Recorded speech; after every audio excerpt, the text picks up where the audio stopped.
At Blackspire's scholastic complex, silence was usually considered a weakness.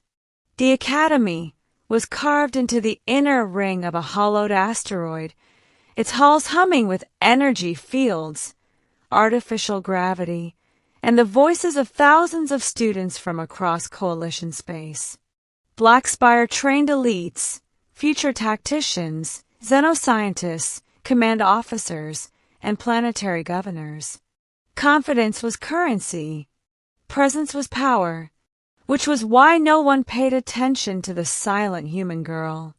Her name was listed as Iris Vale. Age, 17. Species, human. Academic track, general studies with emphasis on behavioral ecology. No accolades. No disciplinary marks. No social footprint worth mentioning. She sat in the back of classrooms, spoke only when addressed, and kept her gaze lowered just enough to seem shy. Her movements were economical, almost timid. She ate alone, walked alone, existed on the edge of notice. Creepy quiet, one student muttered during orientation week. Probably scared of everyone, another replied. They were wrong. Iris wasn't scared. She was listening. Blackspire had rules, hundreds of them. Iris learned them in 3 days. The official ones, posted on glowing placards, and the unofficial ones, enforced through looks, whispers, and quiet threats. Rule 1, don't challenge the dominant cliques. Rule 2, don't attract attention unless you can control it. Rule 3, weakness was an invitation. Iris followed all 3. What no one noticed was how she cataloged faces, how she tracked movement patterns, how she learned the academy's rhythms the way predators learn migration routes. She noted which hallways were unmonitored for exactly 12 seconds at a time, which security drones lagged by half a second when switching patrol layers, which students vanished from social feeds without explanation. The disappearances started in the second month. At first, it was dismissed as transfers or dropouts, common enough at a high-pressure academy. But Iris noticed details others didn't. A Venn student who missed 3 meals before vanishing. A human boy who stopped logging into his classes 2 days before his name disappeared from the registry. A Lyran girl whose dorm was reassigned within hours. Predators always cleaned up after themselves. Iris closed her slate and stared at the dark stone ceiling of her dorm room. Blackspire was being hunted. In class, the instructors discussed apex predators as theoretical constructs, how dominance ecosystems formed, how fear shaped prey behavior. Iris listened, her pen moving slowly across paper. Predators didn't roar. They observed. The first time someone tried to test her was a minor thing. A senior student named Corin, a thick-skinned Drax with a reputation for intimidation, blocked her path in a side corridor. "You walk like prey," he said, voice low and amused. "You know that." Iris stopped. Around them, the corridor was empty. Cameras covered it, but only partially. Blind spot. She'd noticed it weeks ago. "I'm sorry," Iris said softly and stepped to the side. Corin laughed and let her pass. He didn't notice how she brushed his wrist lightly as she moved by. That night, Corin collapsed in the training hall, screaming as phantom pain locked his nervous system. Medical scans found no toxins, no implants, no injuries, only a precisely overloaded pain response cluster that took weeks to recalibrate.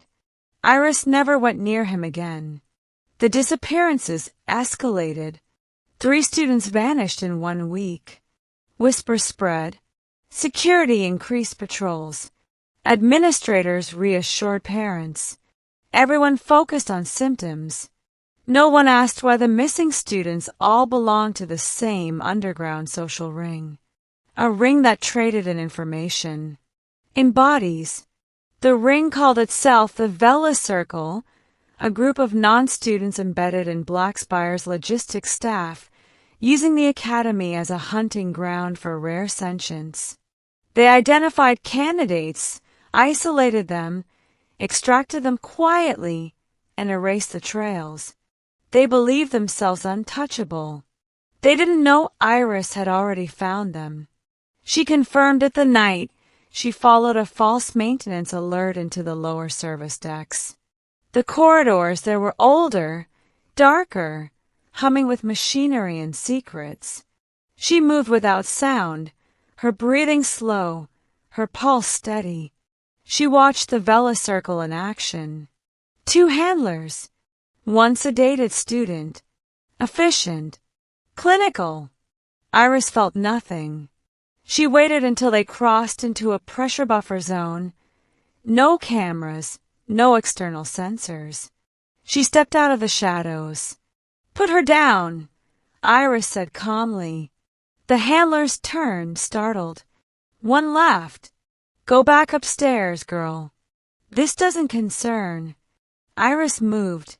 She disarmed the first handler with a twist that shattered bone without tearing skin. The second reached for a weapon.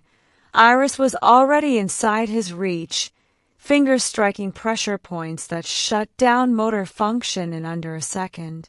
The student collapsed safely to the floor. The handlers never screamed.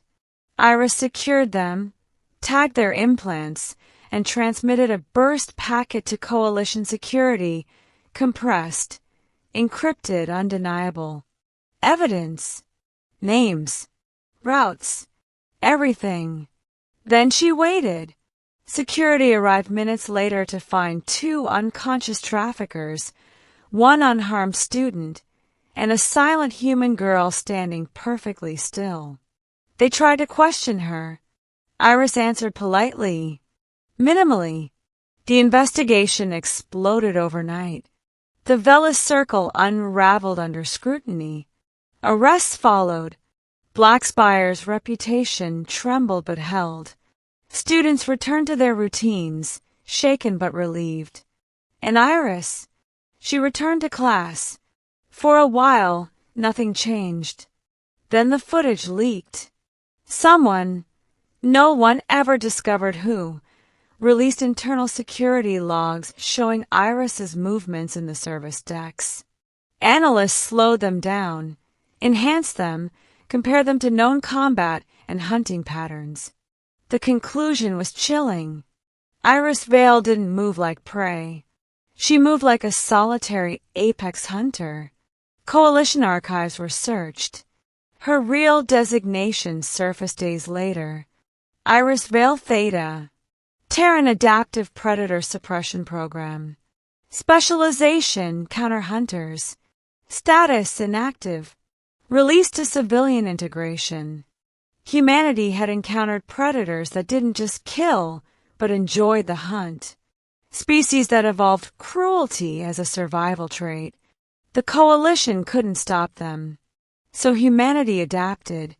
They studied predators, became better ones.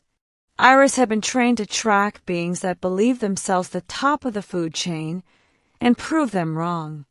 Blackspire's administration summoned her. The director, a towering crystalline entity, studied her in silence. Why enroll here? Iris considered the question. Because predators go where prey gathers, she said. And because someone has to notice. You could have informed us sooner. You wouldn't have believed me, Iris replied. You believe results. The director said nothing. Iris was allowed to stay. She remained silent, unassuming, invisible to most. But some students looked at her differently now. Not with fear, with instinctive caution. Because across Blackspire, a truth settled deep and primal. The quiet girl wasn't weak. She wasn't broken. She wasn't lucky. She was restraint given human form. And the most dangerous predator alive isn't the one that hunts loudly. It's the one that sits quietly in the classroom, waits patiently, and decides exactly when the hunt is over.